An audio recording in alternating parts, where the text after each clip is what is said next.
مرحبا. ايه لا وشك ولا طولة بدك تظبطيني عن جد عذبونا. طولوا بالكم على شو كل هاد؟ كيف على شو؟ انت اعطيتينا كرت من زمان. انا لا والله، والدليل لكني قاعده بيناتكم. إذا لساتك ببيت أهلك وهيك بكرة كيف بس تتجوزي؟ كيف والله ما بعرف، كل واحد هو وظروفه. لا ان شاء الله ظروفك بتكون منيحة ان شاء الله. بقصد هذا الشاب يطلع ابن حلال معك. ان شاء الله انا اطلع معه بنت حلال. لا يا عزة، ليه هيك عم تحكي عن حالك؟ عادي، عم بتمنى. تتمني تكوني بنت حلال؟ انا بنت حلال، بس عم بتمنى انه الايام ما تغيرني. مو بيقولوا الايام بتغير؟ لا انت ما بتتغيري، انت مثل الالماس. مثل الالماس. بالضبط.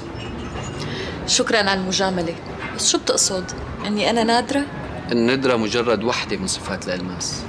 اها، وشو كمان؟ الصفاء. ولسه في شي تاني؟ طبعا المتانة. انا كل هدول؟ ولسه ما وصلنا للأهم. قولي كل هدول لسه ما وصلنا للاهم. تفضل. عدم القابلية للفساد. حتى عضويا؟ كيف يعني حتى عضويا؟ يعني رح ضل صبية كل حياتي؟ ما رح ختيه؟ عم بتنكتي. ايه طبعا عم نكت، بس تعرف بدي اسألك سؤال ويا ريت تجاوبني عليه بصراحة. هلا انت عن جد هيك بتشوفني؟ ايه طبعا. بس هلا ولا دايما كنت تشوفني مثل الألماس؟ لا دائما.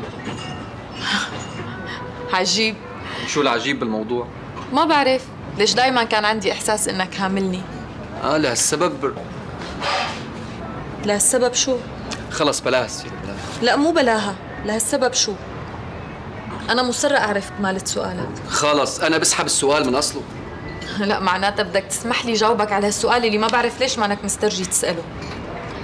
أنا بحبه لأمجد، وبحبه لشخصه، مو نكاية بحدا تاني. بتريد تعرف ليش بحبه؟ مو لأنه ألماس، لا، لأنه بني آدم عنده مشاعر وعنده أحاسيس. بيزعل، بيفرح، بيجوع، بيعطش، بيبرد، بيشوب، مو مثل الألماس اللي أنا بشبهها. عرفت هلأ ليش قلت لك إن شاء الله أنا أطلع معه بنت حلال؟ ادعيلي، ادعيلي سامر، وخلينا أصدقاء. وأنا ما عندي رغبة أخسرك كصديق. طيب كتير منيح. لك شربونا شي شغلة نشفتولي ريقي تضربوا من بين الرفقات. ابو حميد